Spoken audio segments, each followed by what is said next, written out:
Olá, tudo bem com você?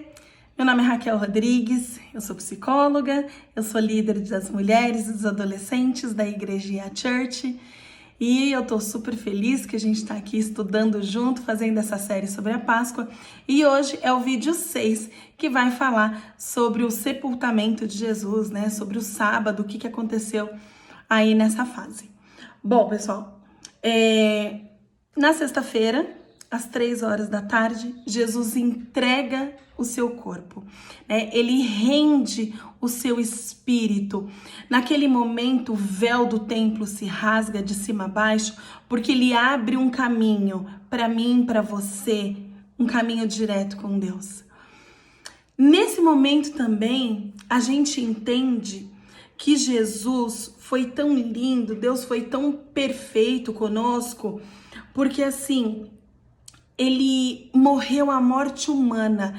E isso não foi uma farsa, né? Jesus, ele veio ao mundo, Deus em forma de homem. Ele viveu como homem, ele viveu humilde. Ele entra de maneira triunfal em Jerusalém, de modo humilde, e ele morre a morte humana. Na própria sexta-feira, né, o que acontece? A morte da cruz é uma morte lenta, mas por ser uma semana de Páscoa, eles não poderiam deixar os corpos pendurados ali na cruz no sábado, e isso era, na verdade, uma lei romana, né, que naquele tempo não se podia acontecer isso. Então, essa mesma lei dizia que os malfeitores, então o que os soldados deveriam fazer? Eles deveriam quebrar as pernas, os ossos, né, dos malfeitores que estavam ali presos na cruz, porque o quebrar de ossos traria um choque no corpo e a morte viria mais rápido. Eles fizeram isso nos outros dois que estavam ali na cruz, e quando chegaram em Jesus, eles viram que Jesus já estava morto. Então um deles, né, um dos soldados, perfura o tórax de Jesus, porque nas escrituras sagradas já diz que os ossos do Senhor não seriam quebrados. Se a gente abrir lá em Salmos 34, no versículo 20, diz assim: Ele os protege completamente, nenhum dos seus ossos é quebrado. Isso é uma profecia, já está dizendo. Naquele momento, os ossos do Senhor não seriam quebrados. Sai do corpo de Jesus líquido, um pouco de sangue. A gente pode até entender, porque do Senhor rios de água viva fluirão. Já no finalzinho do dia, quase chegando à noite, vem um seguidor de Jesus chamado José. Ele vem de Arimateia. Ele é um homem muito poderoso, uma situação financeira bem poderosa. Ele vai até Pilatos, conversa com Pilatos e recebe a ordem não, mas o direito de pegar o corpo de Jesus e colocar no túmulo. Naquele tempo, ter um túmulo era muito caro, então principalmente os malfeitores, eles saíam da cruz e enterravam numa vala. E aí José, ele compra um tecido de linho branco, prepara mirra, perfumes, óleo para poder fazer o embalsamento do corpo de Jesus e leva até esse túmulo. Mais uma vez, né? Então, por ser sábado, as pessoas naquele dia não iam poder fazer o sepultamento de Jesus, mas José, ele já deixa preparado, né, ali para acontecer o sepultamento, leva o corpo de Jesus até esse túmulo.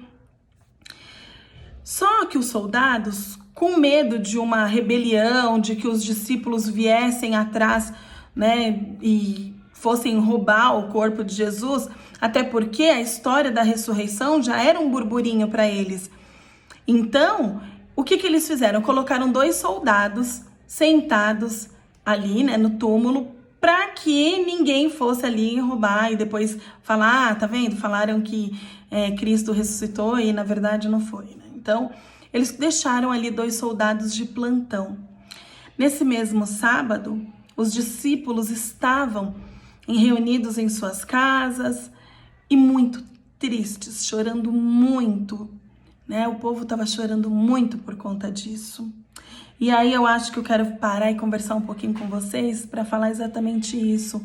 Porque assim, Jesus alertou os discípulos. Ele falou para eles: eu vou morrer na cruz e eu vou ressuscitar.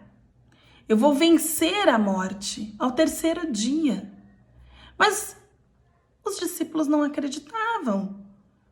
Eles não estavam acreditando naquela grande verdade. Eles estavam sofrendo naquele momento. Quantas vezes a gente não acredita nas promessas do Senhor? Quantas vezes Deus vem nos dar uma promessa verdadeira, uma promessa que vai se cumprir?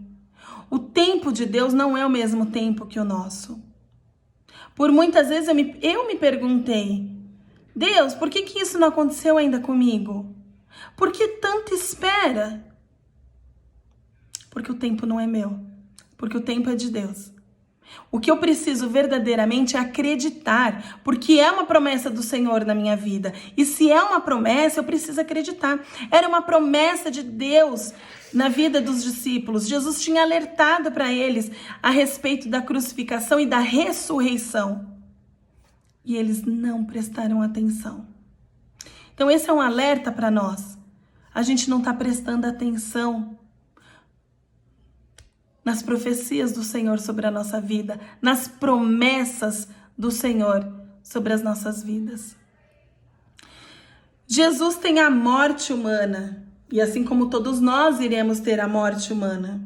E ali a sua identificação com a humanidade se dá por completa. A diferença é que Jesus, naquele momento, ele desce e vai e recupera os mortos. Ele pega a chave da morte e nos dá autoridade para viver em seu nome.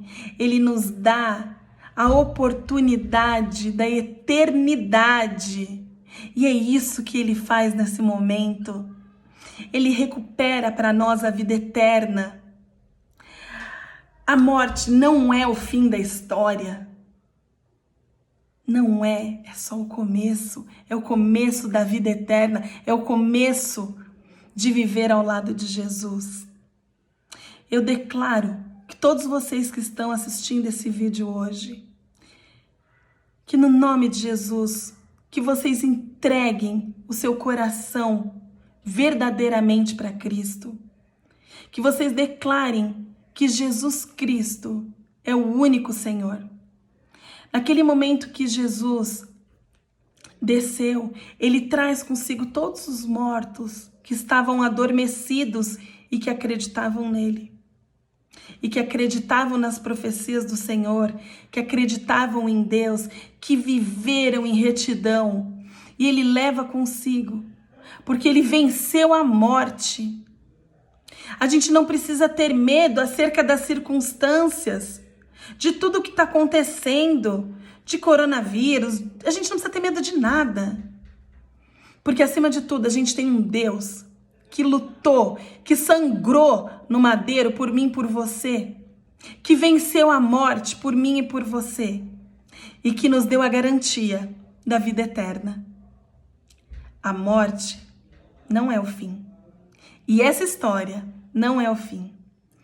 Se vocês estão gostando, amanhã é o último vídeo da série Páscoa e nós vamos falar sobre a ressurreição. Eu espero vocês aqui. Compartilhem esse vídeo, ativem o sininho para vocês receberem as notificações. Vamos divulgar o Evangelho para o mundo todo. Um beijo grande para vocês. Hoje eu vim cheio de beijinhos para mandar para vocês. Que Deus abençoe, no nome de Jesus.